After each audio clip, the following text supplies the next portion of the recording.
Current events always give us a glimpse of what we have the opportunity to learn together through each other.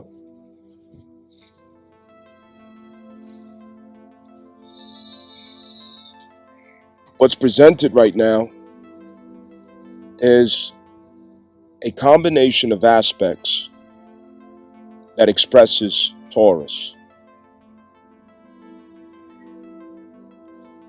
The main aspect that I want us to think about right now is Gemini Sun opposition to Sagittarius Black Moon Lilith in square to the North and South Node, Pisces and Virgo. What does that show you? The context of the past and the future, and right in the middle, where the Gemini and Black Moon Lilith opposition is, that is the center or the middle, or the present moment. What is that telling you? That cross, that square, it's describing Scorpio and Taurus. That is a description of Scorpio and Taurus. You might ask, in what way is this a description of Scorpio and Taurus? Well, let's look at it. We know that Scorpio has a natural disposition to find itself in crisis in the past and the future. That is exemplified in square of South Node Virgo and North Node Pisces. The future context of the unevolved Scorpio algorithm is fear. The past context of Scorpio unevolved is grief. Grief and fear.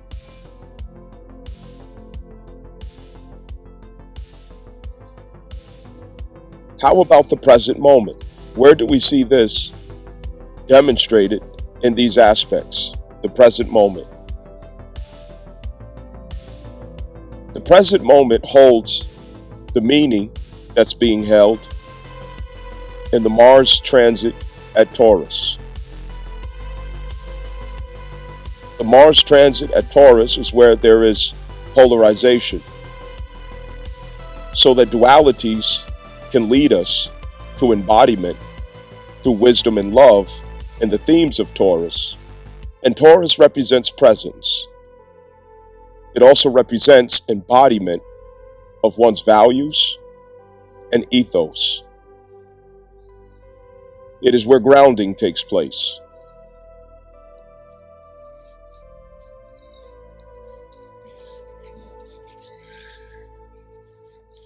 This is where the expression comes from, having a leg to stand on. On what basis? On what grounding? Taurus. So at the center, the axis of Gemini and Sagittarius, this is a Taurus crisis hosted by Mars, transiting Taurus. In other words, it's a key factor that helps us to realize what it means to embody what we value, clarifying what we value, the negotiation of instincts and intelligence, the weighing of common law and civic law and or state and federal law. And I'm using that in the context of current events that we have to learn from together. Of course, I'm referring to Carmelo Anthony trial as one example. There are many examples of this same nature to where it's arguable who is right and who is wrong? How do we interpret this situation? And the truth is that two things can be right at the same time.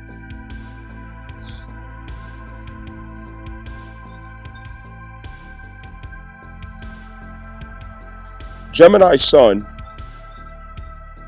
is where duality seems to be the case when it comes to public opinion.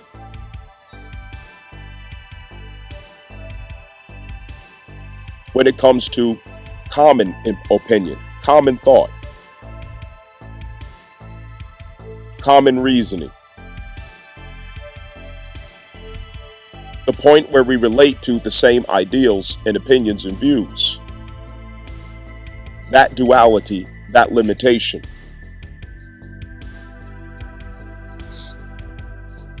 With Uranus there at Gemini, duality is meant to rise to wisdom or love. Wisdom circumstantially, love relative to how we perceive relationships and differences.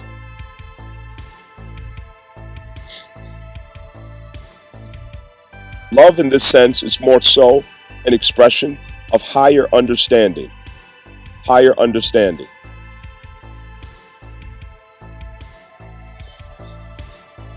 Sagittarius, Black Moon Lilith, this is more so the instinctual expressions in view of said crisis in the present. Okay, that's where the instinctual is at.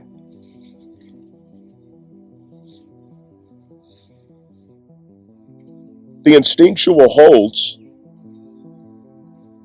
our expanded view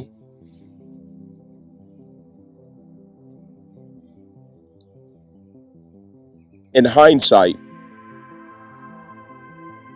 where power came to limitation, where power could have been abused, where power could have been misused. It's the view that we hold over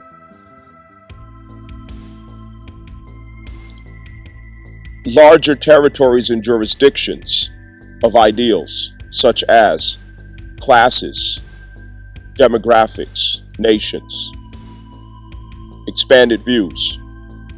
This is where we are coming out of Scorpio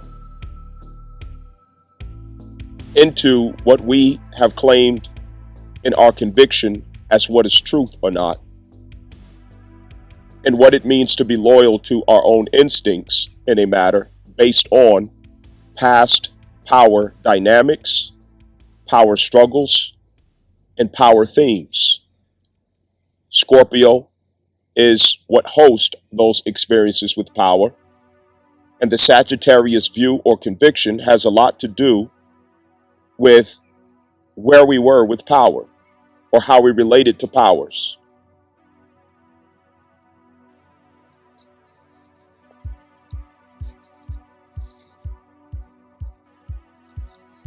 Having said that,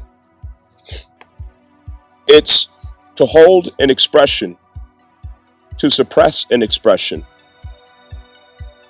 based on your experience, Sagittarius experience, based on your experience with inappropriate powers that you don't feel safe to mention, to express, to explain.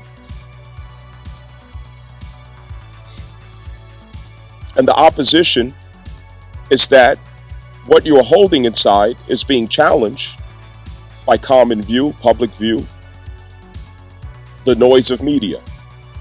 Gemini Sun.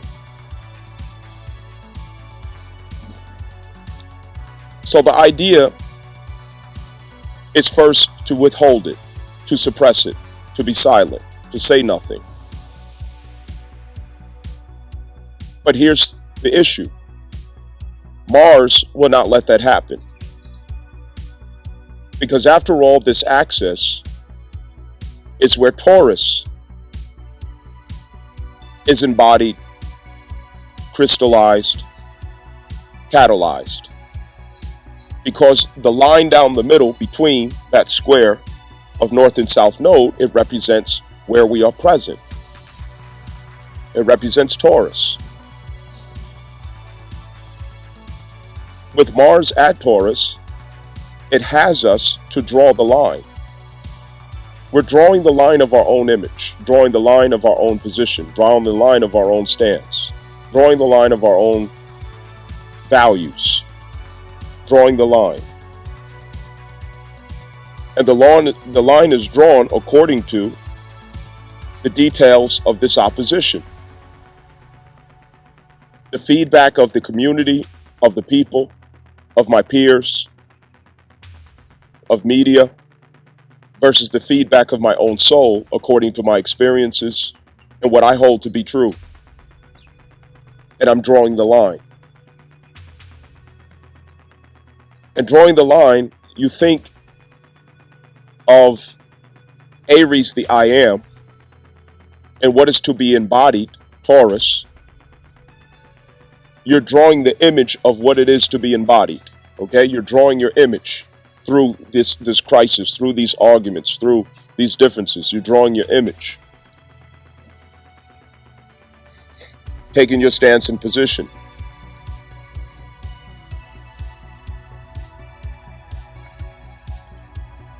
Remember that Taurus rules the voice. Mars has us to challenge oppositions to our values, oppositions to our stance, opposition to our ethos through the voice. This is a vocal transit. Gemini and Sagittarius, these are two very vocal expressions. Taurus rules the voice. And with Mars at Taurus, it is fighting for your own voice. To be heard, to be expressed, to be respected. Not necessarily accepted. Acceptance would more so be through Venus. Mars is to be respected, not accepted.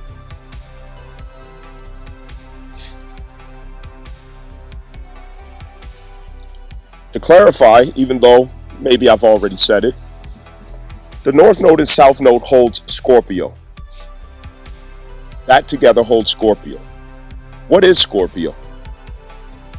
Scorpio is the spirit behind, the regenerative spirit behind Aries. It's the regenerative spirit behind the claim of the identity. It is where loyalty is held. What and who are we loyal to? What beliefs are we loyal to? What values are we loyal to? What position are we loyal to? What hill are we going to die on? That is Scorpio. It is the hill that you die on.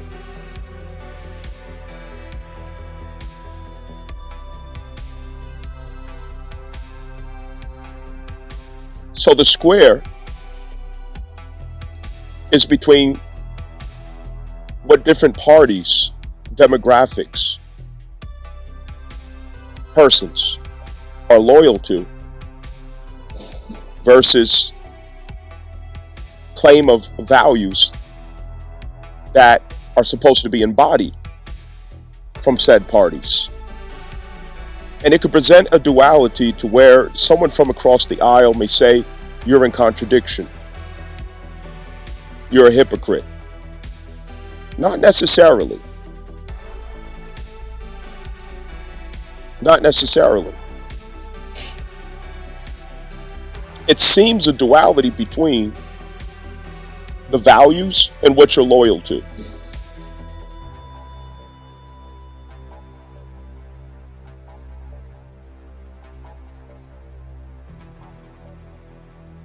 That's why we're presented with these exercises so that we can learn not to stop at dualities, but to continue through to love or wisdom.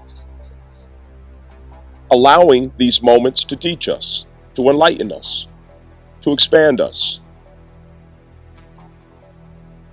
So, where is loyalty a crisis? Okay, it's a square.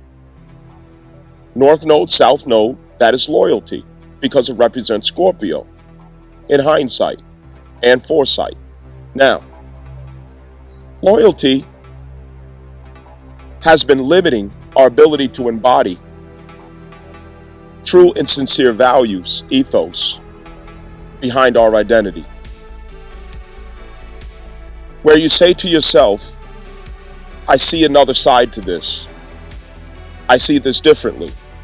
But what you have already claimed loyalty to, it expects of you to go against something or to go with something that your values presents a contradiction to. As an example, I may say, oh, I'm a Republican, so because I'm a Republican, I have to go against Carmelo. Oh, I'm a Democrat, so I have to be on the side of Carmelo. That's the loyalty. I'm black, so I got to side with Carmelo, no matter what. I'm white, so I got to side with the white kid who got killed by Carmelo, no matter what. Loyalty.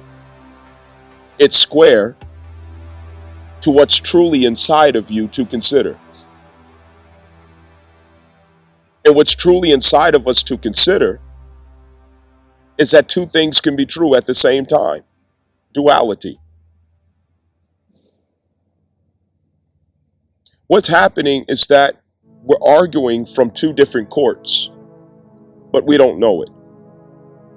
And when you're arguing from two different courts, jurisdiction is the difference between who stands in contempt or not. If we argue from the court of Scorpio, eye for eye, tooth for tooth, street law, street rules, underground, you run up on me, whatever the outcome is fair game. You better not run up on me. If you run up on me, expect the worst. Never run up on a person without being ready to die. That's Scorpio. That is the common instinctual law. That's the law that rules instinct. That's the law that rules survival. That is justice in nature. That is justice in nature. It is correct in nature. Run up on me, expect to die. There's no argument that can be had against it. It is just in nature. But how about civics? State law, federal law, law of the land. Is there a different ruling? This is arguing the difference between what is lawful and what is legal. What is lawful is natural. What is legal is institutional, framed by statutes and rulings. So according to what is legal, someone's in the wrong and someone's in the right. According to what is lawful, someone's in the wrong, someone's in the right.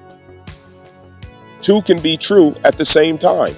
Which court are you arguing from? Scorpio or Libra? Libra goes to what is legal, not what is lawful. What is lawful is of the water trine.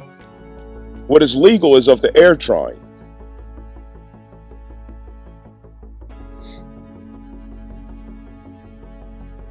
So two arguments are being made.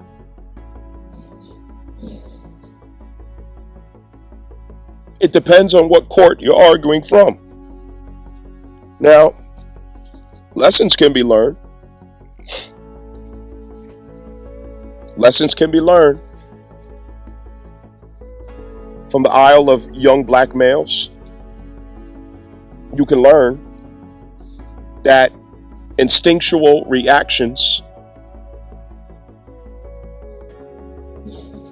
may be justified in the streets. It may be justified in the underworld. It may be justified in the sentiment and heart of other people who can relate and understand. But in the court of law, it is not justified. You will not get away with it. There will be consequences. There's much more to consider. So what does that tell you? That crisis of duality, that instinct brings resolution to, you have to rise it to wisdom or love. That legality brings resolution to wisdom or love. Take your pick. But what you cannot operate through within institutions is street law. Killer instinct. Reactionary amygdala-based behavior and resolution. You have to rise higher. So you have no choice but to retrain yourself and your amygdala to operate through wisdom or love. Otherwise, there are terrible consequences. The same thing with the white boy who ran up on him. White people have things to teach their sons too.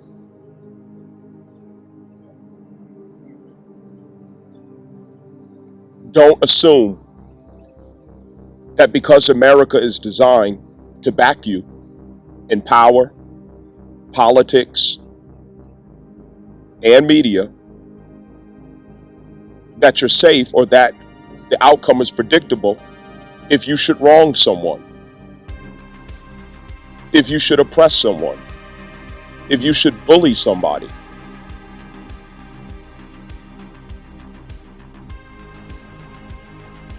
You don't know the outcome. Don't put too much confidence behind your position with the infrastructures of society because you happen to be white.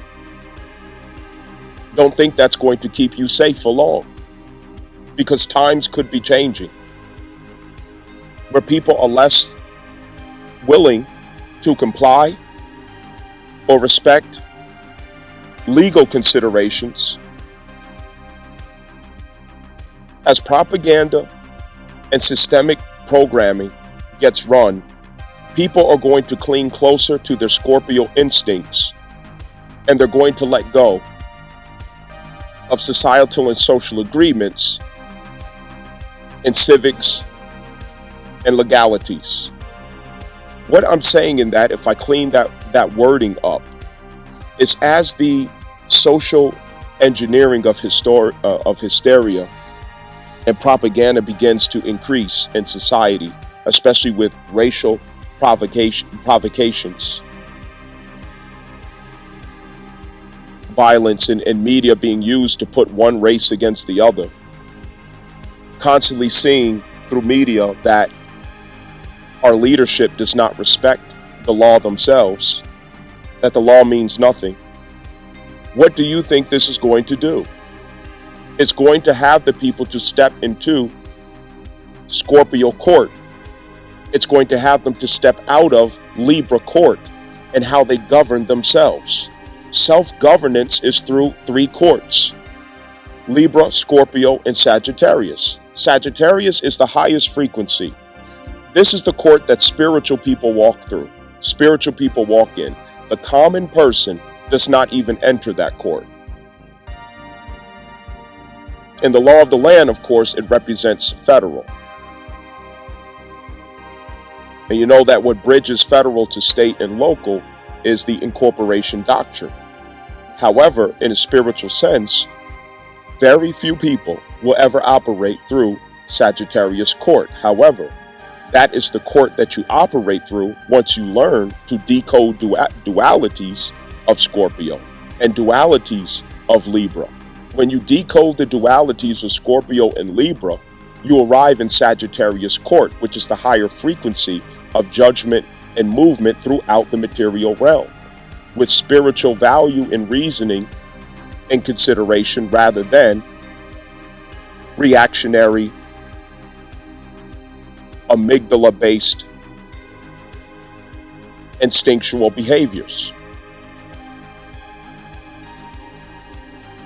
So, with all of the programming that's trying to put one against the other and provoke all of this violence and craziness, inside of the internal mechanisms that has us to behave and operate in certain ways, the people are losing respect for law. People are bowing out with themselves of compliance with law because it's already being shown that law is not being respected. None of our government officials are going by the rules. They're breaking this law and breaking that law and breaking that law. It's kind of like a household that watches its parents behave in ways that are not orderly, disciplined, respectful. Okay? What do you think that does with the children? That trickles down to the children and their lack of respect for limitations, laws, rules, obligations, duties, respect, responsibility. Okay, all of the Saturn aspects, all of the infrastructure of the home. When they see parents acting this way, they're going to act that way. And when you step out of that order, what happens? You resort back to your instinct, your Scorpio instinct. And when you resort back to your Scorpio instinct, this is where you become savage, animalistic, heathen, unevolved, violent. Sex, food, money. That's all that's on your mind. Violence, sex, and food. Sex, money, murder, as they call it. That's all that's on your mind. That's the only way you can think. Because you've fallen back into Scorpio court with yourself. You're always defensive. There are no rules. Kill or be killed. Dog eat dog. Are we understanding what's happening? And so some of us are falling back into the Scorpio court and we're not evolving into the Sagittarius court. Some of us are locked in with conformity into the Libra court, where we are failing to relate to the Scorpio instinct that is there in human nature. And we should not tempt it. We should not tempt it. Let me say again, we should not tempt the Scorpio nature in another person. We should not provoke it. It should not be provoked. We should not provoke the Scorpio instinct in the other person. Because this is the outcome that you get.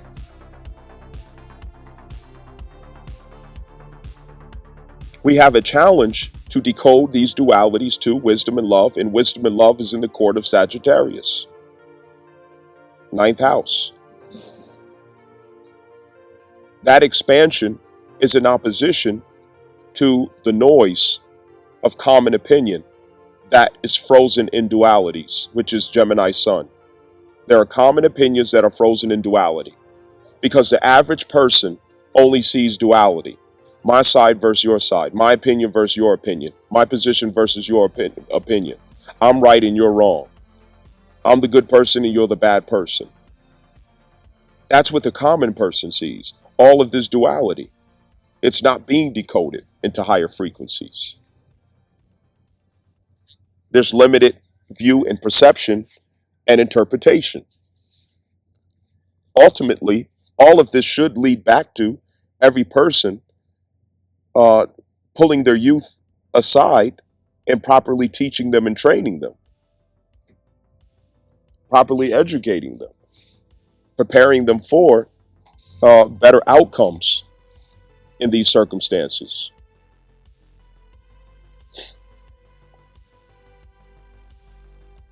This, of course, all can be applied to your life and whatever you have going on. That your fear and your grief is going to war against your ability to interpret your experience through wisdom and love. And it can have you frozen. Also, the loyalty to what you have identified with that fails to compensate for embodiment of true identity and values. The think tank in the echo chamber, okay? That is, if I'm black, I have to think of it this way. If I'm white, I have to think of it that way. You see the conflict recently with Asians. You know, now they're trying to put Asians against blacks and blacks against Asians, okay, with the recent situation of an Asian store owner who killed a young black male, okay? These things are being done deliberately through media. It's instigating these issues to polarize us, to put us in a frozen reality of duality, and in that duality, we become limited in our ability to interpret our experiences or to interpret these symbols, and it reduces us to polarization and separation. This has to happen now because the crisis of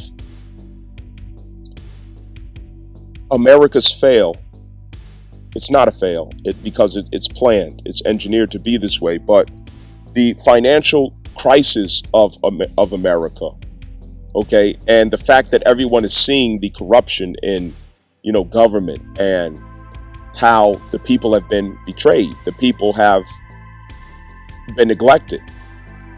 We are not first, we are last. Other nations are first. War is first. And that pain that reaches all of us, the poverty that reaches all of us, the instability and crisis that reaches all of us, what does that do? It humbles us all. It humbles us all. It also allows us to relate through pain. And what does that do? It spreads the empathy between us, the consideration between us, the compassion between us. And what was trauma, trouble, and crisis, it draws us closer together. Because through this pressure and crisis in the West, we start to see that we all have a common problem. And it's called corporations. Corporations are suppressing all of us, abusing all of us, mistreating all of us, isolating all of us, taking away from all of us. And in us relating to that, unity is closer. But they can't have that. They cannot allow you to put down the weapons and see each other's humanity. They cannot allow you to see the humanity in each other or relate to the suffering in each other. They can't allow that. They have to keep the polarizing going. They have to keep the hatred going. They have to keep the separation going. So they need the Asian to hate the black and the black to hate the Asian. They need white folks and black folks to be going at it with each other. They need all of this. This doesn't mean that, we can't acknowledge legacies of injustice, oppression, disputes between each other. But it does mean that we do ourselves a disservice by getting stuck and frozen in the duality that we are addressing or that we are exposing. That it has to continue and follow all the way through to the wisdom and love. You have to follow through, not just leave it at the limitations of duality. You have to follow through. They're provoking these things, instigating these things. And this goes to, I'm loyal to this, I'm loyal to that, so I can't hear anything else. I can't see anything else. Before I even know the facts, before I know what's going on, I already know what my answer is. I already know what side I take. I already know what position I have. I already know what I think about it. I don't have to hear anything. That's the cult. Cult thinking. Group thinking. Group echo. Cult echo. The echo chamber. You're not allowed to think for yourself. We think for you.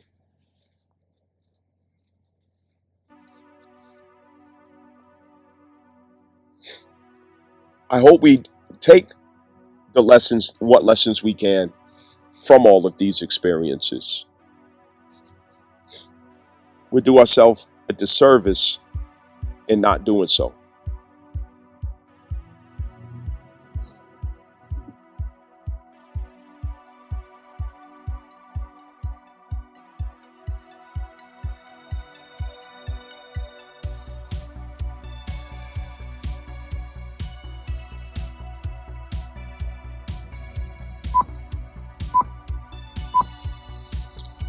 What Uranus does in Gemini is Uranus allows you to connect and relate at the third house, which is your peers. Okay, those are the people who are behind your loyalty, the people who are behind the institution, demographic, nationality, class, career, situation or institution, family, culture, lineage, whatever it is that you're loyal to. Those are the peers behind that loyalty that you relate to in conversation, beliefs, and means of interpreting symbols in your life. Uranus allows you to hold curiosity without losing autonomy, to hold curiosity without losing your identity, to consider other views and opinions without losing your values and ethos. It allows you to be present with other identities and beings without losing your identity and being. It also allows you to be detached in your share and exchange without personalizing. When there's personalization, you immediately fall into Scorpio. When you fall into Scorpio, you start to attack instead of examine. You attack instead of dialogue. You attack instead of exchange. So instead of having a healthy dialogue between you and other person or a person, you start getting personal with somebody and you start attacking that person. You start insulting that person. You start shaming that person. You start trying to inflict pain upon that person because of what they think, because of what they believe, because of where they're coming from, because they have an opinion, a view, or belief or thought that is different than yours. You start to attack the person rather than challenge the idea or the thought, you see? And that's where you fall into Scorpio's shadow. And the square represents that fallout that's possible, where a fallout could come from Sagittarius, Black Moon Lilith, you sharing provocative truth from your own experiences into the conversation or dialogue, into the share of ideas, and someone falls into Scorpio and starts attacking you personally because of the ideas that you hold, saying that's crazy, that's stupid, that's ridiculous, who would say something like that? You're ignorant, or you're, or whatever else. They just start, saying all types of evil and cruel things in order to control you or to contain you, because Sagittarius represents where you are not contained in your thoughts and expressions. So a person recognizing that you are not contained, they will immediately try to contain you through shame, insult, abusive language, and guilt. Okay? And the square, from the point of view at Gemini, this is more so of data, facts, statistics, information that a person presents, and you go to war with the person because of facts that you don't like, data that you don't like, truth through facts, data, statistics, information that you don't like. So you start to attack the source, or you start to attack the person who presents it. You understand, through the square. And so there's a lot that we can learn from this, is that we're supposed to learn from this to evolve to a place where we have dialogue, we have exchange of opinions, point of views, and beliefs, convictions, without allowing it to resort to war, without allowing it to become a violent dispute, a fallout. And this allows a more effective outcome when people are allowed to have different opinions and views about things without necessarily getting in their feelings about it. Beyond that, Uranus also points us to, okay, what must be done? What must be done? And Uranus always holds us to the future opportunity. Now that we've experienced this, now that we know this, now that we're going through this, what must be done? And through a healthy dialogue, conclusions can be come to that are quite revolutionary. That gives us progress. That shows us movement from where we were suffering into where we could find clarity again. Solution-based outcomes. After all, the Lover's card does represent connection that holds vulnerability, and we know that vulnerability is always with growth. Gemini's Sun opposed Black Moon Lilith. What we have here is values versus loyalty. Values hosted by Taurus Mars, and loyalty hosted by Scorpio, which is behind Aries, Saturn, and Neptune transits, as well as Pallas Athena. You may say, why do I mention the polarity of Taurus and Scorpio, being that it's not in square to Gemini's Sun and Black Moon Lilith, but instead it is Virgo and Pisces that is square to this opposition, North Node and South Node. The context of that, which I could repeat in this discourse, does relate to the fact that North and South Node does express Scorpio, past grievances and future fears. The center of that North and South Node at square, that represents where we are present, which is Taurus. Understand? So, this obviously is part of what we're accomplishing through the Taurus-Mars transit. So it's something that we do want to pay attention to. I'm going to speak to collective experiences, collective circumstances, and you will have to do the job of converting this to your own personal realm or your own personal experience, which could be much different. Or you could also schedule with me behind the scenes to get personal insights and details as to what this means for you in your personal life. So, how do we reconcile between conflicts and events and experiences where our values and our loyalty are being polarized, challenged, or at crisis? Which one do we go with? The world events that continue to show itself for us to share in observation, it continues to bring up the theme of who and what are you loyal to. Loyalty, loyalty, loyalty seems to be everything. But what and who are we really being loyal to? This is helping us to undo where we are tied up in systems of cults, assumptions, and attachments through codependency, where we sought a sense of security, stability, protection, alliances that allowed us to feel safe against what maybe we did not understand in this world. And in finding ourselves loyal, we could have given away our autonomy and our ability to think for ourselves, our ability to arrive at conclusions for ourselves, and distance ourselves from our personal values and convictions and or ethos that informs our decisions. That leaves us to be indifferent and indecisive.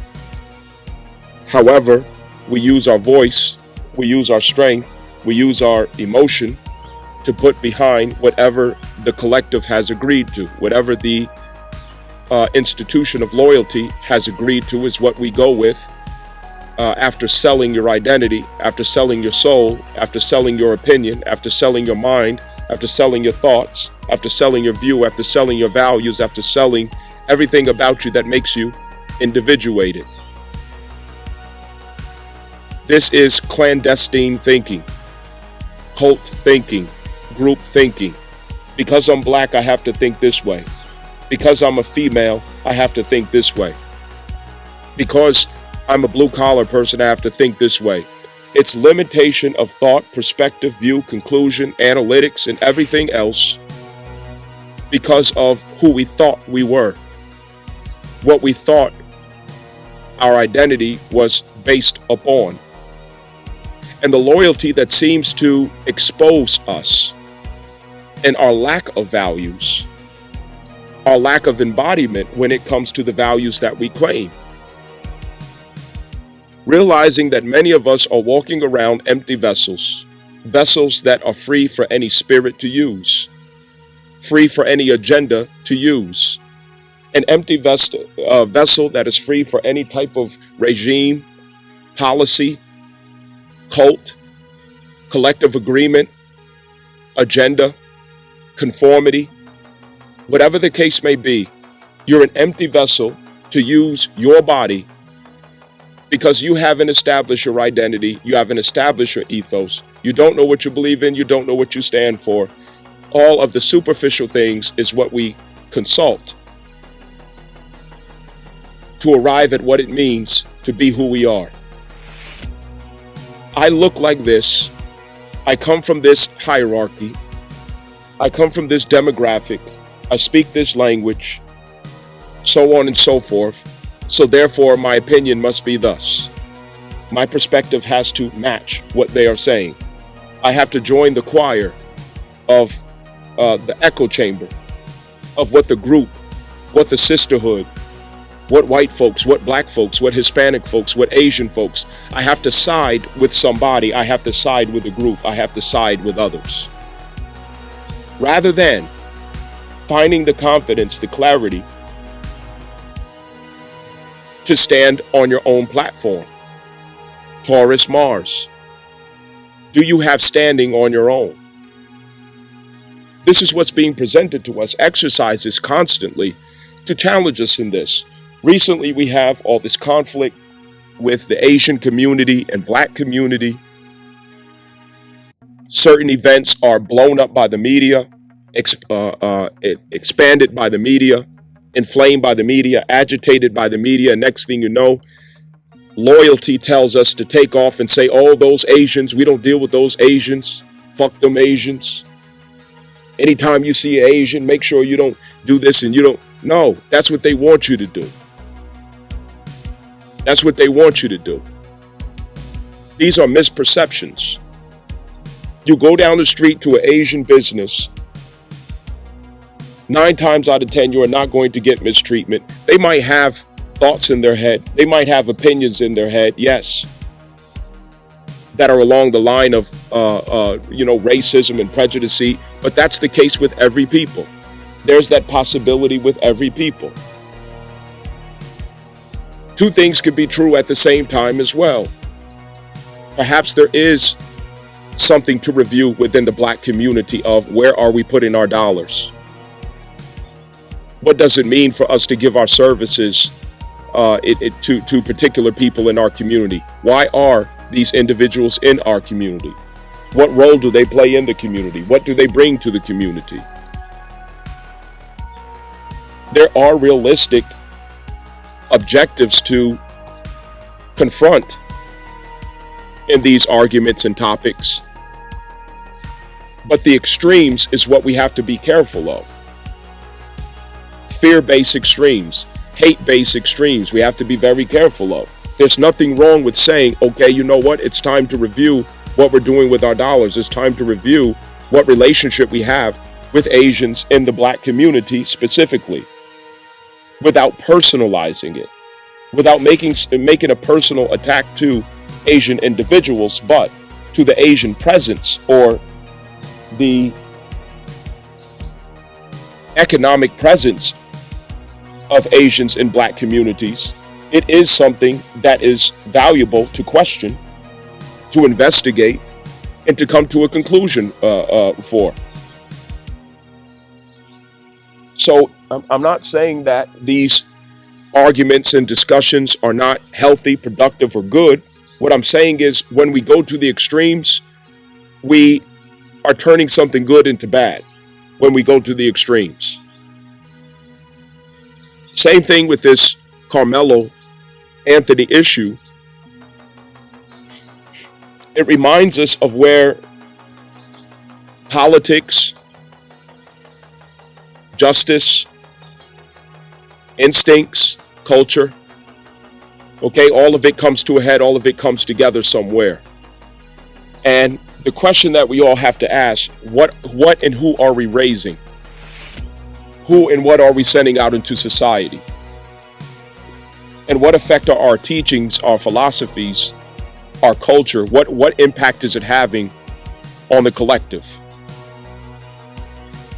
Understand, we all should feel responsible behind that question, because we all take different positions when it comes to that.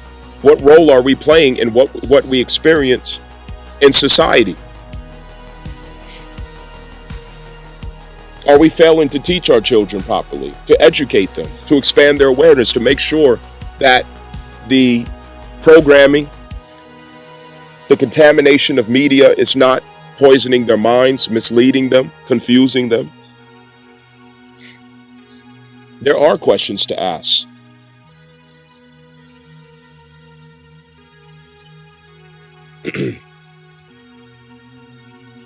On one end of the recent conflict with this Carmelo issue, you have bullying. That is a real issue that needs to be addressed and talked about.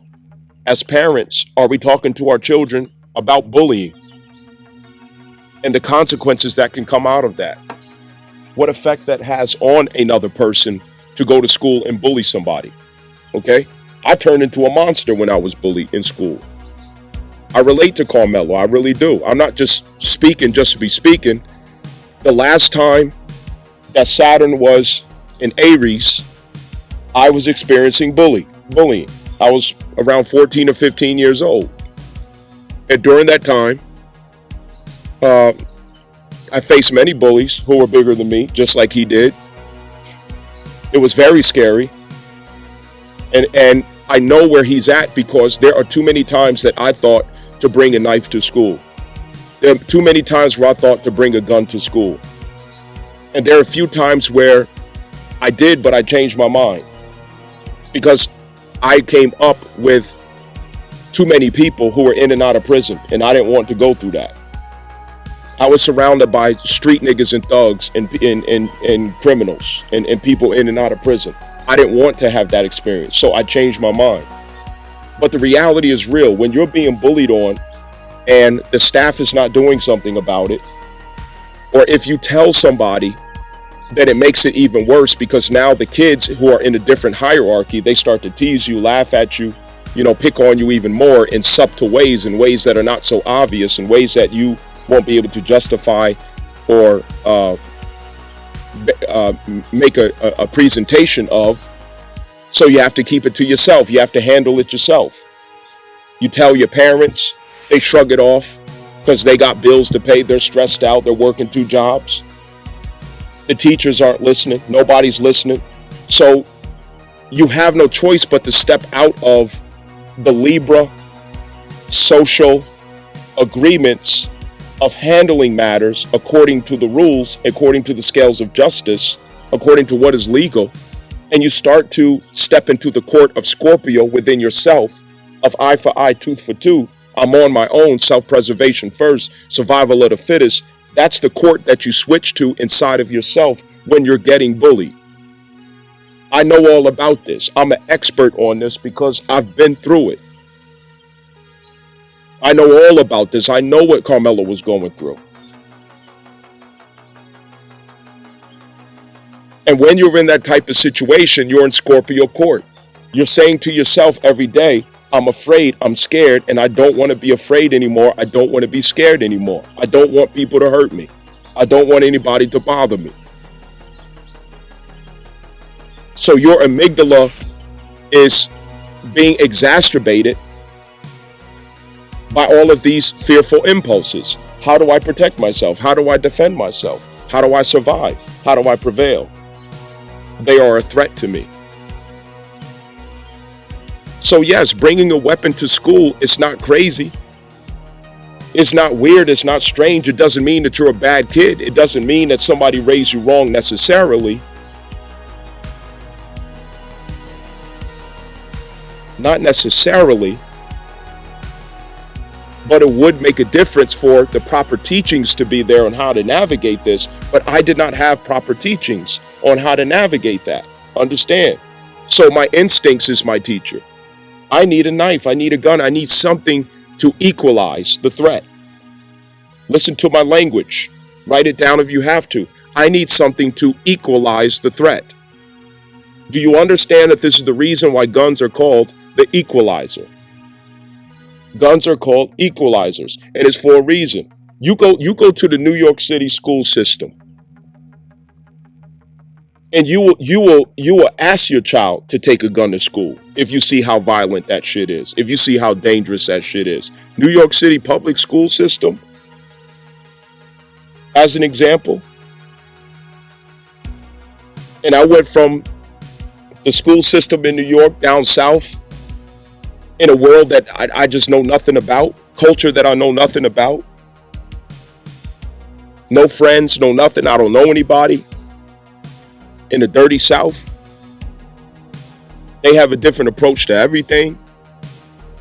You would have bought a gun too if you was dead, around a bunch of, you know what I'm saying, half-raised ass niggas who are threatening you with violence all the time. So it's not crazy and extreme for Carmelo to have bought a knife to school. It's reasonable to his instincts. It's not reasonable to the law, but it's reasonable to his instincts. And people who say that that's extreme, you obviously never been through that before.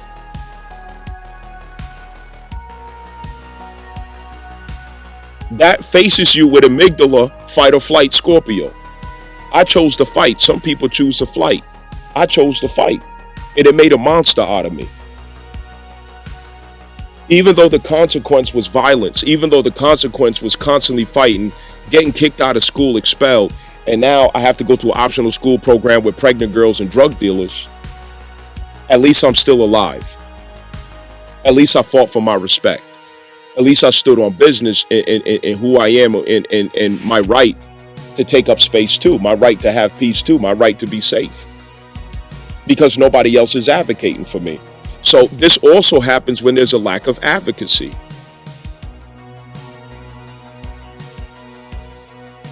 This is what happens when you send your kids out into the society and they're fucking bullies.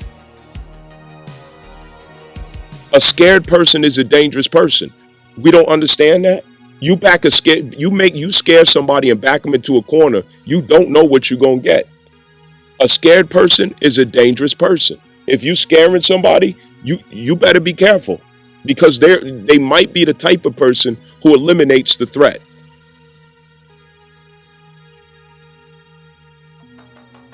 What I'm going over here is we disconnect the humanity from who loyalty tells you to vilify and make a monster of. Carmelo's not a monster. He was a scared kid. And the white boy was a bully. And there are allegations that they ganged on him. I don't know how true that is, but he was a bully. It doesn't justify in law picking up a knife and stabbing the boy for whatever reason. It doesn't justify that in the court of law. It does justify it in instincts. It does justify it in street justice. It does justify it in natural law. You run up on somebody, you better be ready to die, because that is what is possible, because you chose to run up on somebody. You chose to put your hands on somebody. You went too far. So there's two sides to this that's in reverse with Scorpio and Taurus on both sides. The argument is it's a mirror. The left hand is the right hand in the mirror on both sides. It's an equal argument. Are we going to take advantage of the opportunity to use it as a teaching point, a teaching opportunity? Are you which are your children? Do you have bullies who you send out into the public school system? Or do you have children who are getting bullied? And what is the solution so that nobody gets killed and nobody ends up in jail? What is the solution? That's what we really should be looking at, not the gossip. Now, pointing out the obvious, white supremacy and feminism has the same vantage points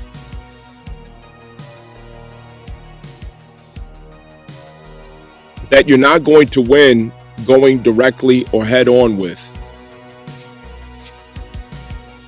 What men have learned through feminism is to change how they relate to and interact with females in public. I'm not speaking about necessarily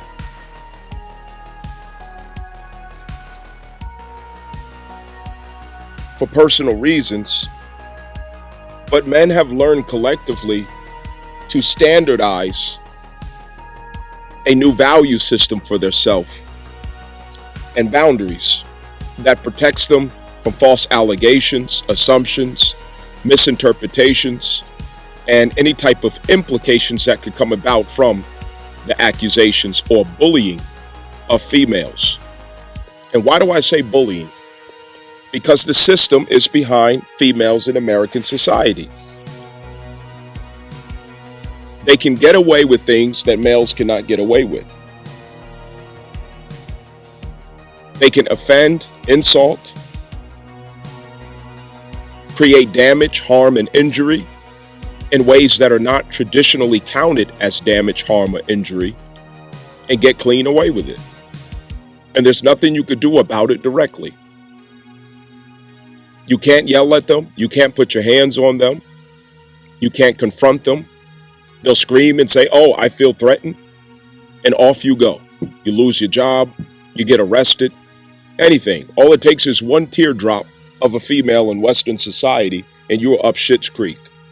So men have learned that you have no choice but to be very careful and cautious when it comes to females. When you're at the gym, don't look at them. Even though they walk right in front of you and do things to try to get you to look at them. Be very careful of what you say and do. Make sure you record, certain interactions with certain people.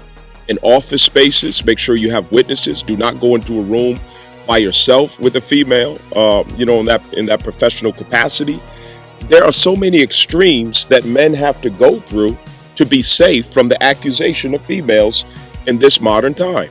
And it's the same with white people. For 400 years, there are extremes that people of color learn how to go through to not end up on the bad side of white people's allegations, especially back in the day with white women. If you look at a white woman, you could be hanging from a tree. If you looked at a white woman or got caught looking in her direction for too long, they literally would hang you. You could get killed, arrested, or hung. And this is not an exaggeration. This is America. This is in recent history. Okay? And with white men, they have the same privilege as do feminists. The system is behind them. The system sees them as innocent until it can be proven that they're not. The system gives them a break. The system lets them off the hook. The system bends the law and interprets the law in a particular way to give them an out. Same as where you see all of these school teachers these female school teachers who get pregnant by male students They get a slap on the wrist and life goes on. No publicity. There's no statistical data for white women's demographic and sexual predatory behaviors as teachers with students. There's no statistical data for white women concerning that. But yet white women are the main ones who are always turning up pregnant by their students in grade school. Okay? So America is very much corrupt when it comes to who it plays favors to. And you have no choice but to face the truth about these things and talk to your children if they're not on that side. If you're not white or you're not a female who could slide under the power dynamics of privilege and feminism or privilege and white supremacy, you have to be very careful in how you move. And when you come up against a female or a white person, you have every reason to be concerned that it is not going to turn out favorable for you unless a miracle happens. And that's just how it is. A woman slaps you, you can't slap her back unless you expect the worst. She cuts your tires, she insults you, she tears your clothes, she could do whatever she want to do. You can't do any of that back to her. It's the same thing with white people in America. They can do whatever they want to do to you, but you can't do it to them. This has been for 400 years, and it has not changed. And so it's not something, to complain about. It's something to prepare for and align yourself with knowing. Knowing that, why would you set yourself up for failure? You're supposed to move according to that awareness. And you're supposed to teach your children to also move according to that awareness. You're not going to get away with the same things that white people get away with. And if you have boys, rather they're white or black or whatever race, they're not going to get away with what girls are going to get away with. That's just how it is, and you're not going to change it. So where do you go from there with that? So they have to be properly educated about how to approach situations where they come into conflict with that. And that's what we're failing to do. We're failing to have these honest conversations. We're failing to speak honestly about what's really happening in our world. We don't have enough honesty. And a lot of it has to do with the blowback of shame, insult, guilt that comes with those who enjoy certain privileges but don't want to be exposed. People who enjoy privileges but they don't want to be called out. They don't want to look bad. And they also don't want their privileges to be threatened. So they defend it. That's where the loyalty comes up against values. Understand? Running into cult loyalty.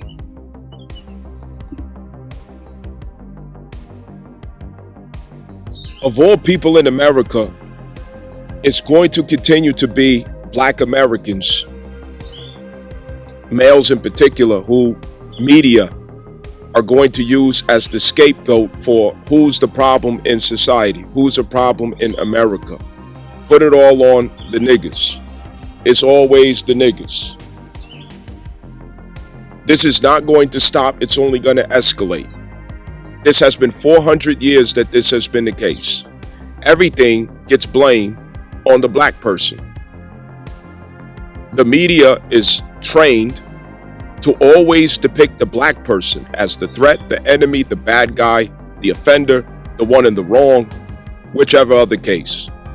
And it's obvious that they're using media to try to turn all other nations, people, demographics against black people, polarizing.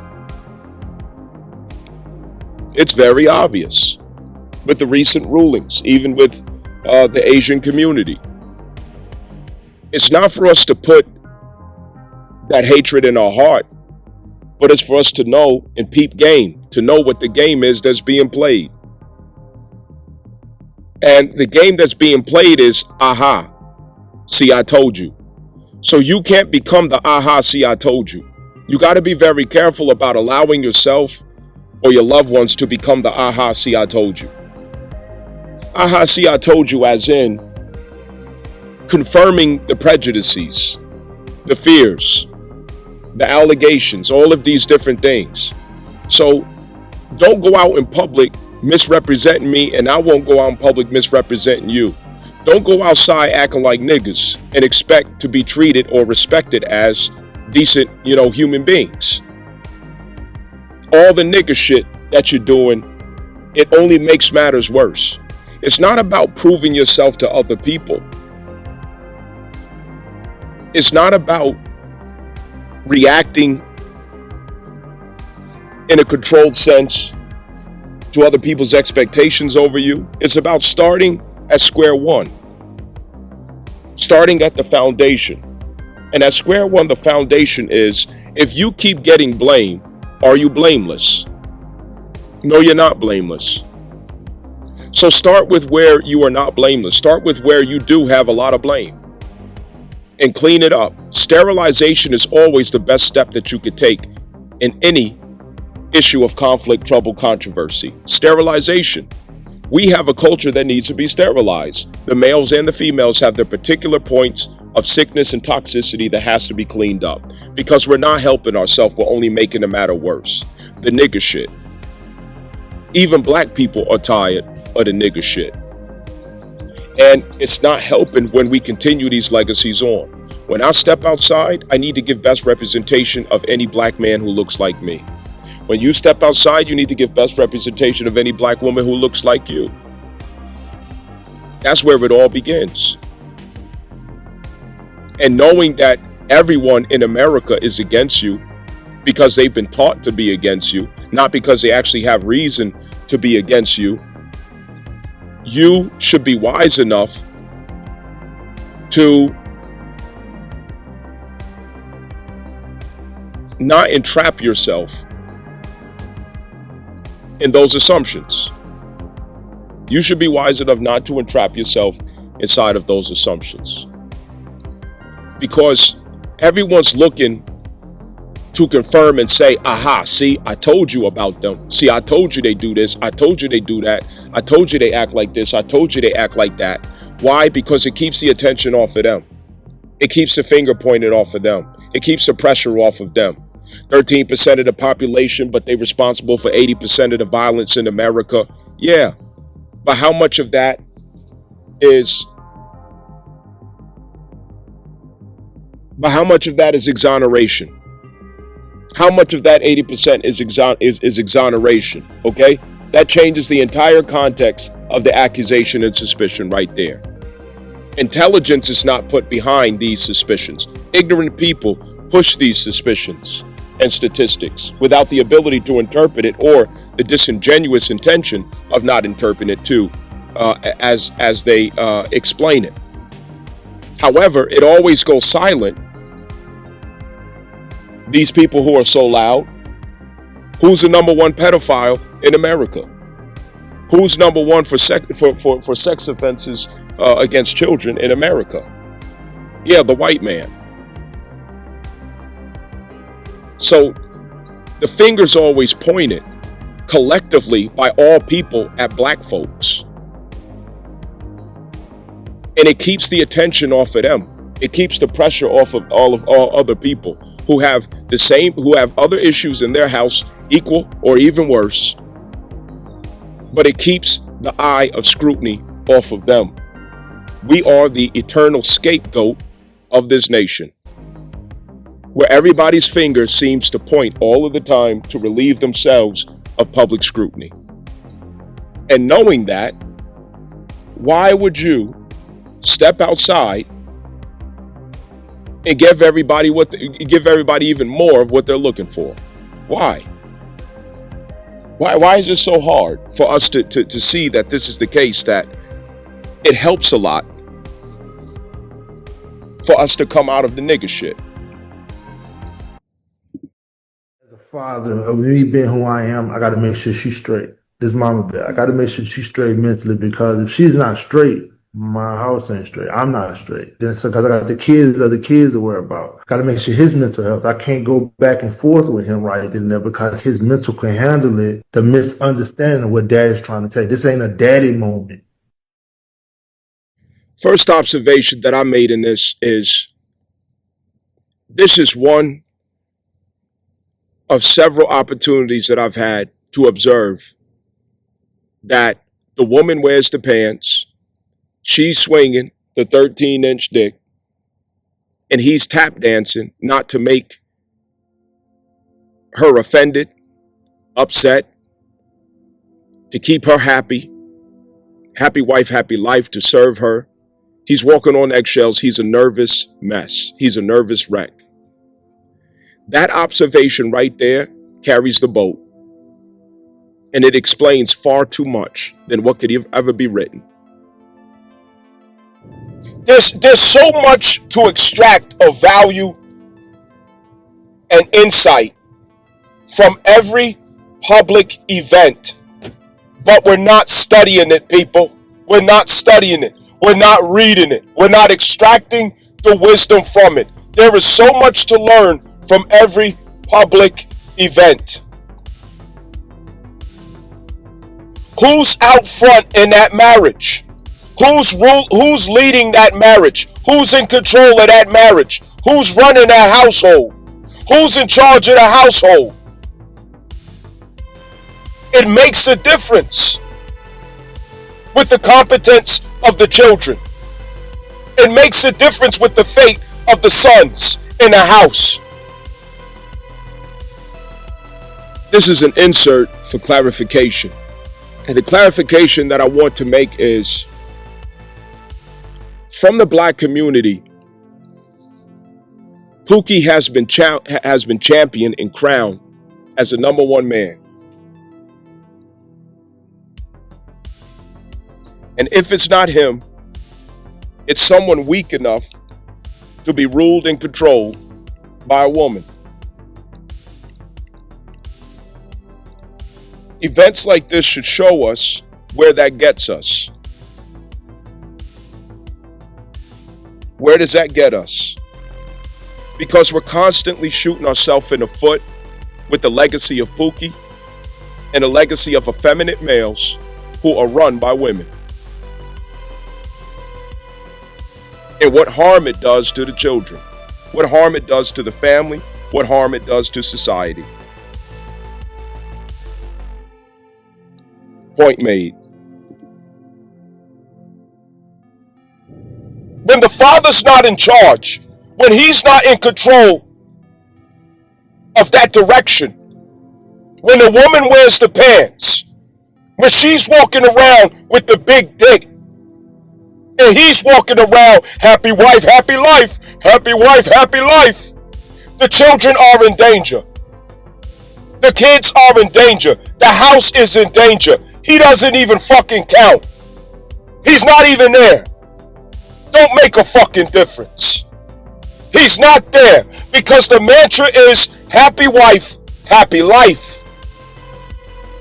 That's a sunken ship already in the household.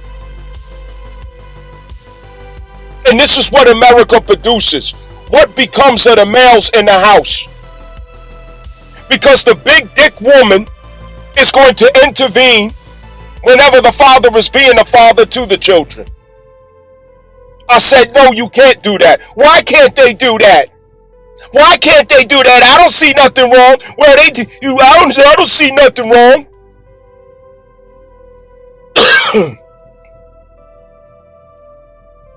They pulled this same thing on Joe Jackson. But Michael Jackson became an icon. Yeah, he was screwed up in the head for whatever reasons. He was damn sure being a father to them when he told them to take them cinder blocks and move it from one side of the yard to the other. A woman can't understand things of that nature. She can't understand that. But a man can. Get in the backyard and move those cinder blocks from one side to the other. I don't give a damn how popular you are. I don't care if you're a celebrity. I don't care if the world is screaming your name. You're still a man, and you're still my son, and I'm not done raising you. Now move those cinder blocks from over there to the other side of that yard. That is a father's love. That's a father's love. But what does feminism do? It teaches you to see it as hate. It teaches you to see it as cruelty. Oh, control, misogyny, patriarchy. No. It's the balancing factor that we have been missing in this society. They made Whitney Houston's father to be some evil man. They may as well do the same thing to Venus and Serena Williams' father. The horror stories that would be written if people could have seen what it took for Venus and Serena Williams' father to put them where he put them, to bring the perfection out of them, to refine them to the grade that he has. Does not Leo rise to Virgo? Does not the 5th house rise to the 6th house? Is not mastery, perfection, scrutiny, efficiency?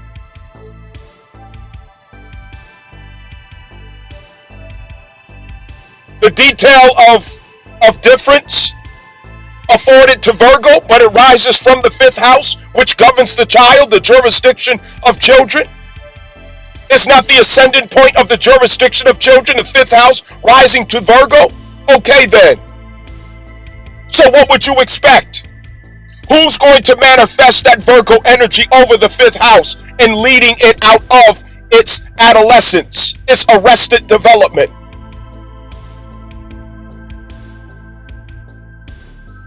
Who's going to apply the number 22 to the children? Who's going to apply the number 9 to the children? Who's going to manifest Virgo over the 5th house? The children.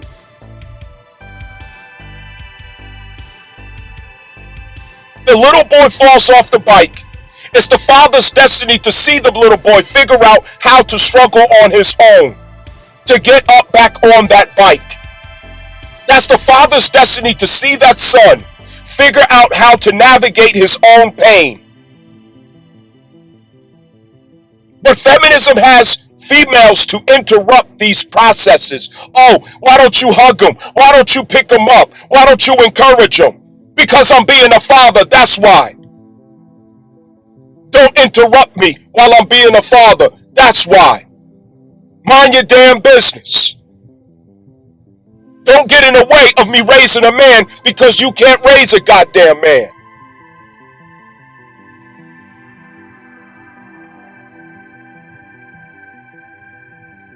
Carmelo resorted to a knife in a fight at school. I would be a hypocrite if I'm speaking from lack of experience. Little history about myself. I banged all the way through school. I got kicked out of school. After 40 fights over the course of 2 years. In school, on the schoolyard, on the way to school, in and off the trains. You name it. I'm banging. Never used a weapon. I know we are in different times. But Carmelo, according to the information presented, was not threatened with a weapon. He was surrounded, according to the information provided, according to other allegations that they will not release in the footage, that he was surrounded, ganged on. But that's still not a knife. That's still not a gun.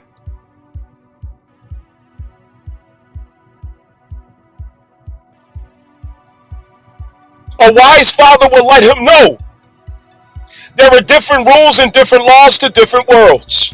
If you're in the street, you have all just cause. I can back you on that. You pull out a knife, you cover yourself, you're in the streets.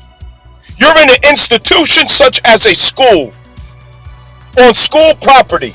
Under no circumstance must you have or use a weapon. No circumstance.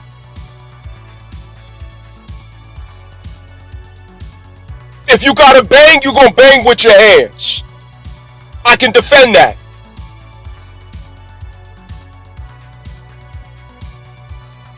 My hands are tied if you use a weapon.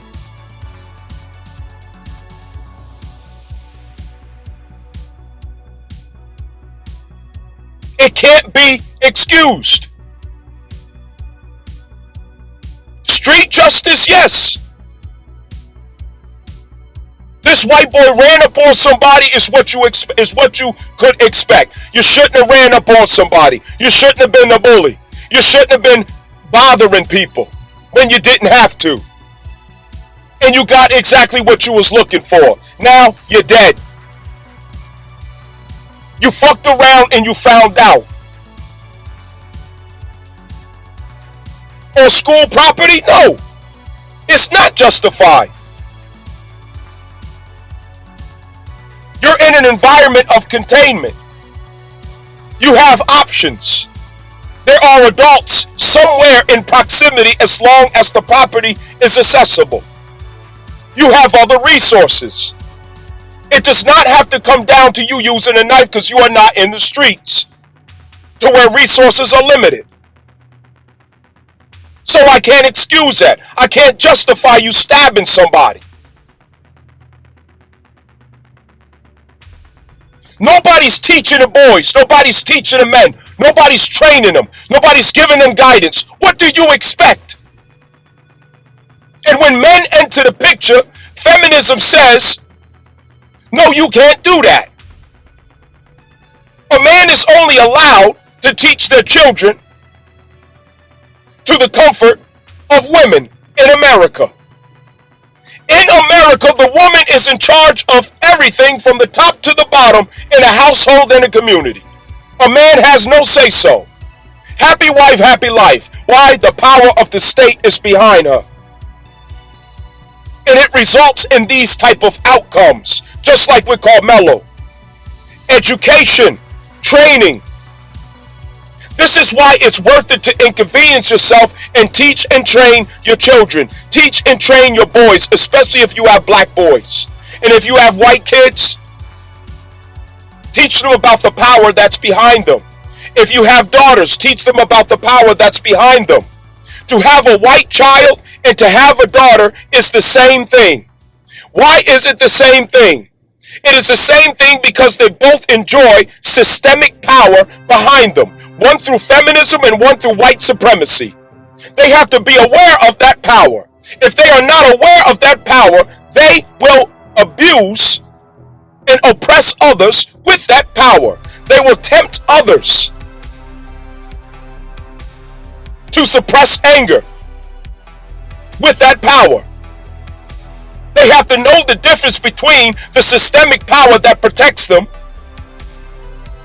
and the inner empowerment that is from their own soul.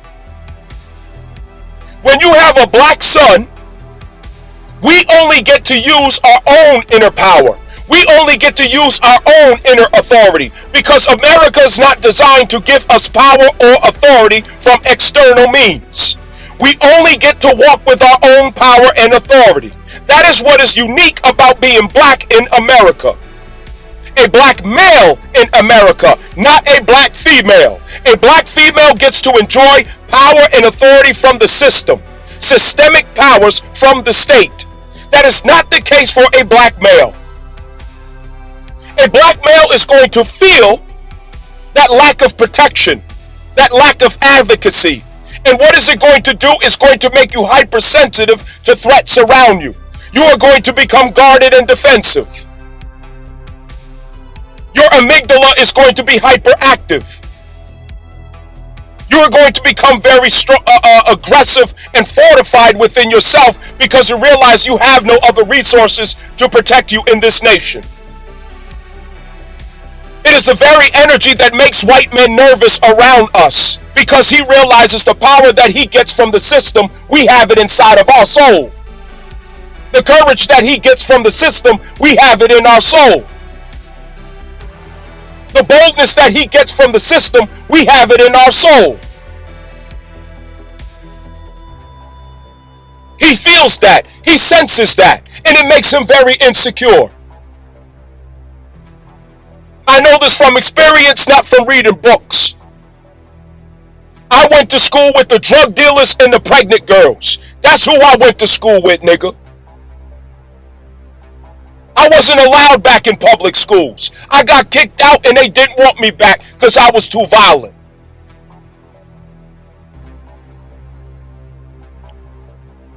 If the Nation of Islam did not save me, I would have been headed to prison next. I know the reality of young black males, and I know where it comes from. And I know that it is negligence of you parents not to teach your sons, not to warn them, not to train them, not to guide them. And a woman cannot accomplish that. No, you can't. Because you're not a man. You're not a goddamn man.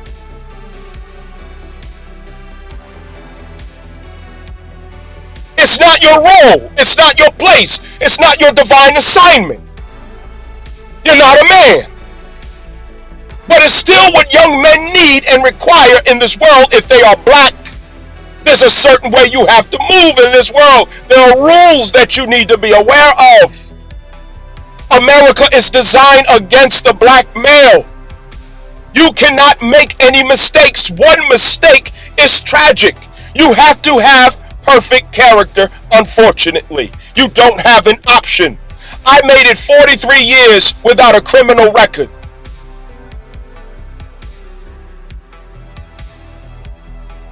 Years because I understand these things. Young black males have to understand the difference between your wisdom and your instincts. Wisdom is what preserves you in the court of Libra, which is public law, society.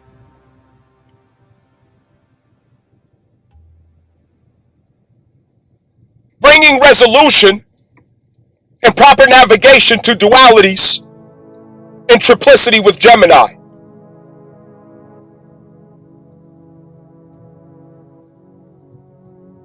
Scorpio is where we have instinctive or instinctual reaction rather than wise response.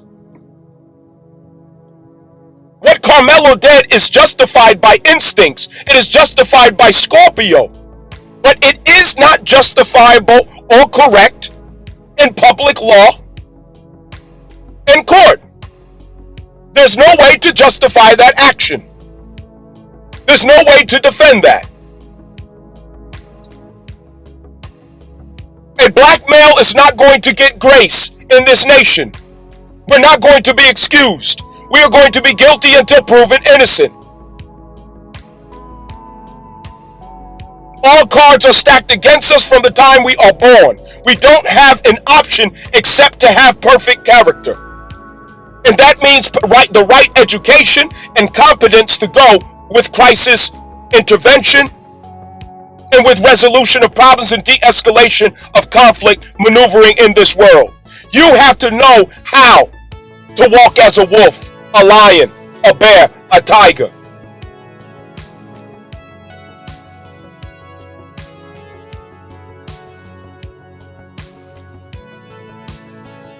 They don't know how to move.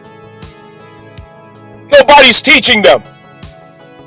Carmelo took an instinctive action rather than a wise action. And who is closest to instincts in the household?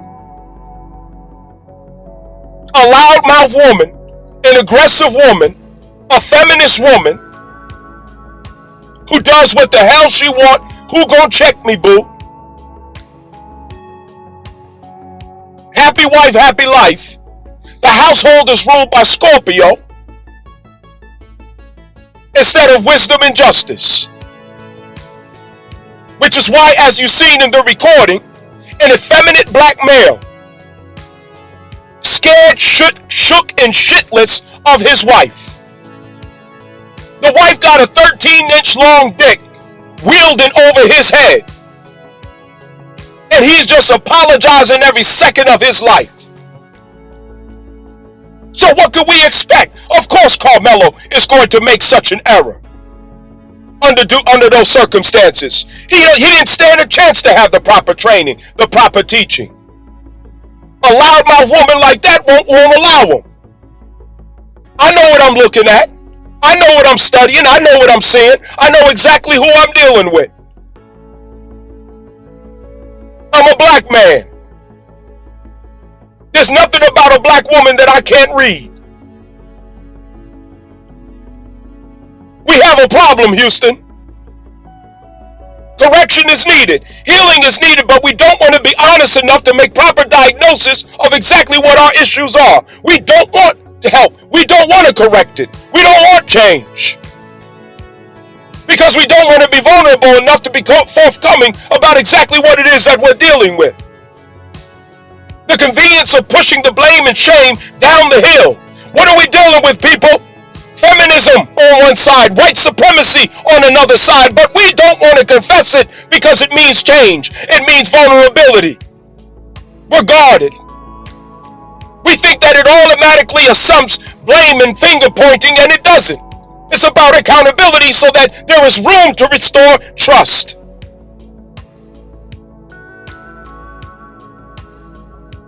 There's error on both sides equally. There's wrong on both sides equally. And it starts with the home. It starts with the parents. Look at the father of the white boy. Divorced. Allegedly not in the child's life. And of course we can't take the assumption that he didn't want to be in the child's life. I'm too wise to assume that. Just because he wasn't in the boy's life doesn't mean that he didn't want to be in the boy's life. But nonetheless, he was not in the boy's life consistently. Allegations explain that his son put his hands on his father. He's angry at his father. But does it mean that it's his father's fault? Not necessarily. We live in America, where children are used as weapons, where the system is used as infantry against males, as inappropriate powers and authorities to wield leverage over men. And just like with Carmelo Anthony, the man is effeminate. On the other side, the man may not be as effeminate as he is, which is probably the reason why he divorced in the first damn place, because he wouldn't break. But nonetheless, he's unable to transfer what the child needed to him for whatever reasons, which is fatherly influence and guidance. So he becomes a tyrant. He becomes a bully at school. And if you know anything about tyrants and bullies, they're insecure. They have low self-esteem. They can't find the strength and they can't find the power. So they go through external means of Mars to establish domination and power, because they never had a father to establish that over them. When a father does not establish domination over the sons or control over the sons will go out in the world establishing domination and control over others. It will reflect in that. So the father was not able to establish domination over the son, so now the son is going into the school and trying to establish domination over other males who they deem more powerful than themselves. And I'm not here to bash about it. White males do look at black males as being more powerful than themselves. This is something I know from the soul. There's no question about that. Because we walk this world without such protections. We walk this world without power and authority lended to us through the system. We walk with that power and authority from our own spirit. And nothing can take it away from us. Nothing. Nothing can threaten us. Nothing. We've been through too much. There's more to see, people. There's more to be understood. Where is your insight? Where is your wisdom?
This man gets treated the absolute worst because women see nice as harmless. And we're going to treat that man like a well-trained dog that doesn't bite because we're going to forget that dog has teeth. When a man says yes the first 10 times, we are going to assume he will say yes the 11th. When a man stays quiet the first 10 times, we are going to know he's going to stay quiet the 11th. And when a man lets things slide the first 10 times, we are going to expect him to let it slide the 11th. That's the precedent you set. And that's where we women become comfortable with the disrespect. So we're going to start saying things we know we shouldn't say, doing things we know we shouldn't do. And we're going to be crossing lines we know we shouldn't cross because we don't think there's a boundary. How can we think there's a boundary if nobody has seen it? And then one day we find it. And suddenly everybody is shocked because now he's doing too much. Now he's overreacting. And the reason why we're shocked is because we did not expect there to be a line. So when we finally hit that boundary, we feel blindsided because in our mind, that's not who you are. You're the guy who always says yes. You are supposed to be the guy who let everything slide. And you're the guy who stays quiet. How do we know that? Because you have done that 10 times. So when you finally decide to enforce your boundary, to us it's going to feel wrong. Not because the boundary itself is wrong, but because we never expected it to exist. When the reality is, we just finally found your line. And that's why the nicest men get treated the absolute worst. Because when you never establish your boundaries, people are going to mistake kindness for harmlessness. And they're going to keep pushing and pushing until they find the boundary. And when they find the boundary, my baby in the background. Something became very clear to me when I seen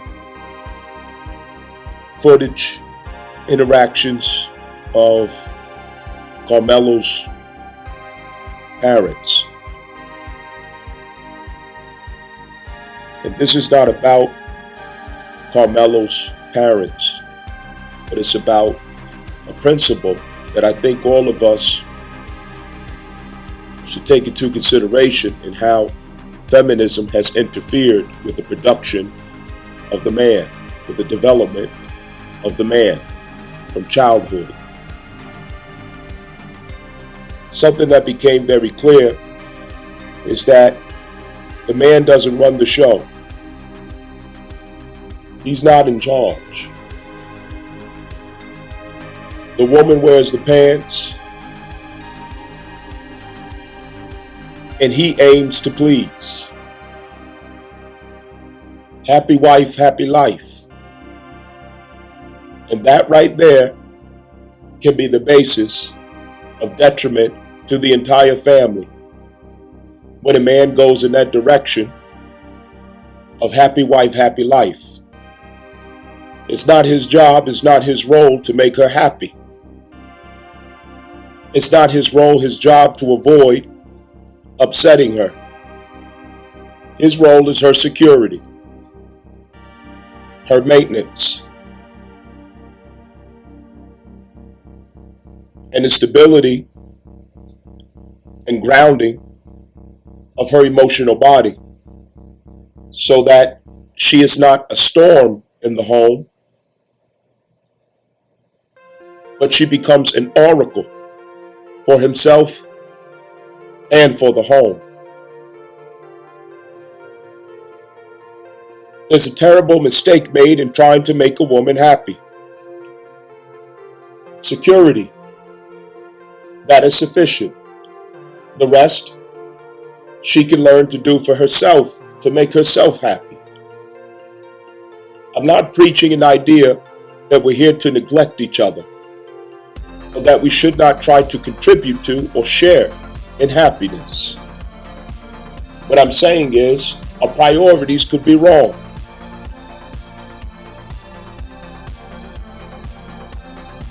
It sets a young man up for failure. A little boy's on a bike. and he falls off the bike, and the father's instinct is to let the little boy figure it out for himself. Get up, get on the damn bike, and keep riding. I'm not going to pick you up. I'm not going to help you up. You're going to pick yourself up and you're going to help yourself up. I'm not going to give you any emotion or sympathy as you try to figure it out. But I am going to stand there and watch you so that you can have confidence that I will intervene if anything goes too extreme. But a father's instinct is to see the man come out of the boy, is to see the strength prevail over the weakness, is to see him endure pain and resist giving up, to resist and triumph over the failures. That's the father's instinct. But the father's instinct has interference with how he manages children, with how he raises children, when feminism is the standard culture of a society. Because she's the one who holds power and leverage, because the state is behind her. The system is behind her.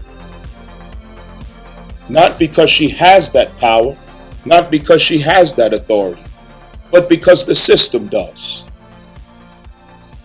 So her interference, which this is not attributed to Carmelo, this is expressed as what value is called to mind in observing them. The little boy falls off of the bike, and the father reaches to manifest his instinct in developing the boy through opportunity of the event or crisis. And feminism has this woman to exercise her power and sanction over the man's authority in that moment. Don't treat my baby like that. Don't be mean to my baby. You see him suffering. You see he fell off the bike and he's crying. How could you stand there and just watch him? All you got to do is help him pick the bike up. Give him a little help. You're interfering with the divine process. You're interfering with God.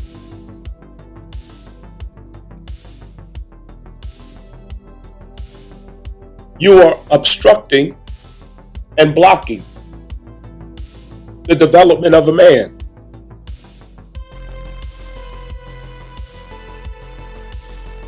You're in the way of boy becoming man. Weakness becoming strength.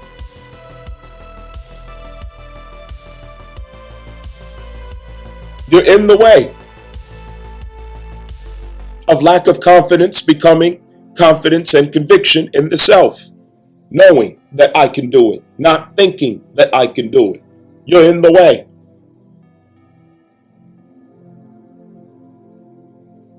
If she rushes over to that boy, oh baby, I'm so sorry. Let me kiss your boo-boo. Mommy got you. I'ma help you. And stands the boy up, puts him on his bike, and sets him on his way. The boy is crippled. The boy is weakened.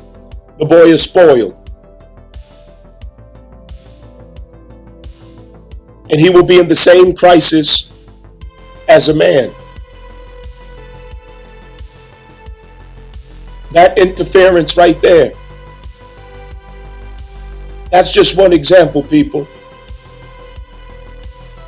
And feminism has this effect all the way into the relationships as it transfers with the father's interactions with the children.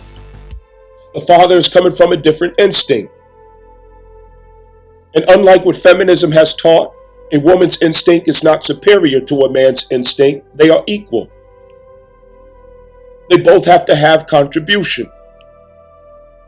In the West, in America, It is assumed that man's instinct is inappropriate, it's incorrect, it's not the way to go, it's outdated, oh, it's patriarchal,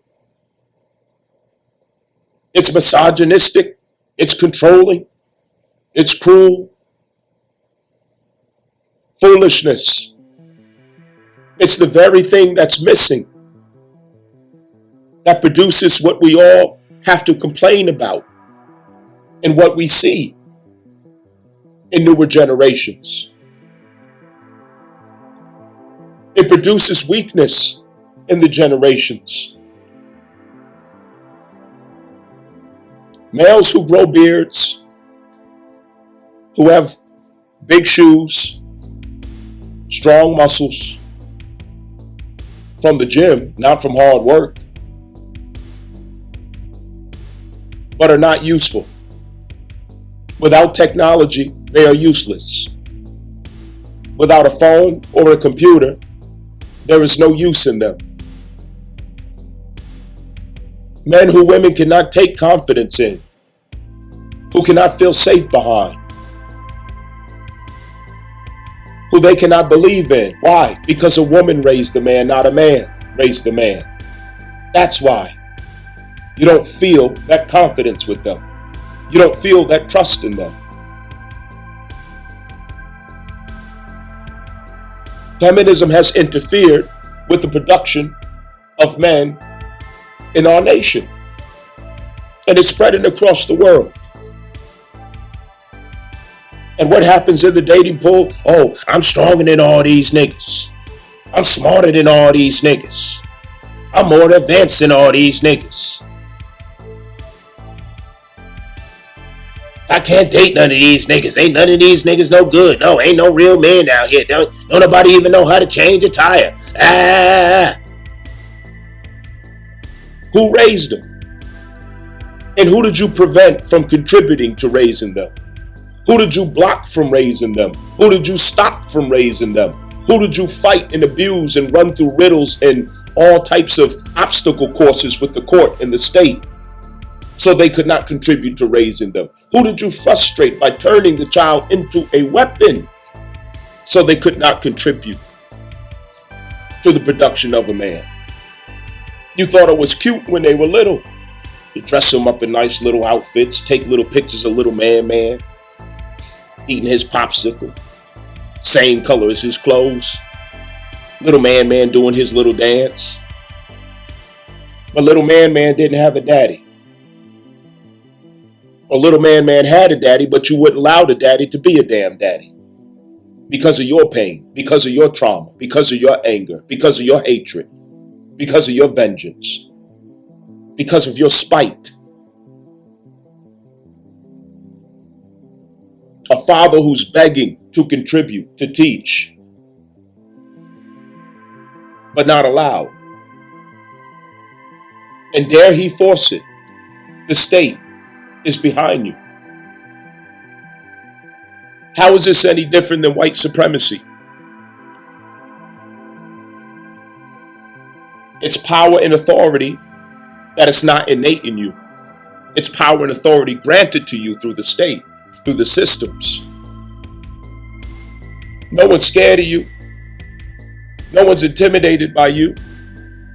But no one would dare go against you because nobody wants the long arm of the state against them. The archetypal white man and the archetypal feminist are the same person. They hide behind illusions of power and illusions of authority through the state, through the system.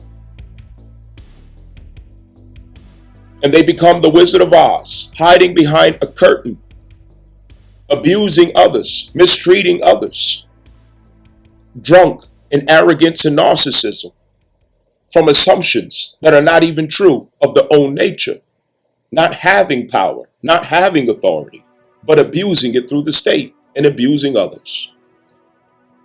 And who suffers? The children. The children suffer. They're missing something as they get older. And it's the same with the daughters. Daughters who are raised hearing yes, but not hearing no. Who are not raised with the security of a man, the protection of a man, the guardianship of a man. And what does security and protection look like when it comes to a male? A daughter and a father. He stands between her and her desires. He stands between her and her emotions, her entitlement, the validation that she seeks, the attention that she seeks, the sexuality that holds power, that she becomes aware of. But he blocks her from exploiting herself with that expression of sexual power. The one who tells her that skirt is too short, those jeans are too tight. No, I don't approve of you hanging out with Pookie, dating Pookie, going out with Pookie. He's a rascal and he means no good. I need you married, not dating. I need you married, not out here fucking and sucking and getting pregnant. I need you married. Not like your mama would tell you, oh, have fun, enjoy yourself, you're young. No, that's the worst thing you could tell a daughter. Her youth is her prime time. She's never more attractive and she's never more peaceful in her spirit. That's the time to choose the appropriate man. Not out here dating, collecting bodies. Out here being promiscuous. Collecting extra babies from different fathers. Getting ran through, traumatized, emotionally corrupting yourself and destroyed. Poisoned with pain. No. If you leave your father's house, you go straight to a husband. That's what the hell you supposed to goddamn do. Because a woman needs covering. There are only two who are responsible for your covering, your father and your husband. Feminism teaches females the wrong things. It hurts women. It destroys women. It traumatizes women. It confuses women. It is a wicked, evil, corrupt system of thought, belief, and theology.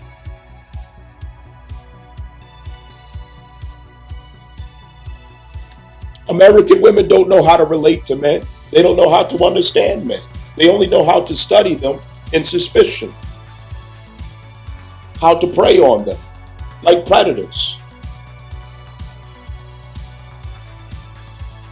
But to relate to and understand man, no, that begins with the father. It takes decades to study a woman. It takes decades to study a man. And that begins with the mother and the father. When daughters are raised without fathers, they have a hard time relating to a real man. They have a hard time understanding who really loves them. Because love does not look like what it is on social media. Love does not look or feel like what it is on the R&B songs. It does not look like and feel like it is from celebrities expressed on TV screens in Hollywood. It is an eighth house commitment and devotion that gets straight to empowerment and transformation every time. It is not for the weak, but it will make you stronger, wiser, purify you, enlighten you, heal you, empower you if I haven't used that word already, stabilize you. But what is taught to little girls? What is taught to young girls? Date, date, date, date, date, date, date. They have worn the word dating out. And dating means too many things at this point. Dating is no longer interviewing a personality. Dating means you're fucking.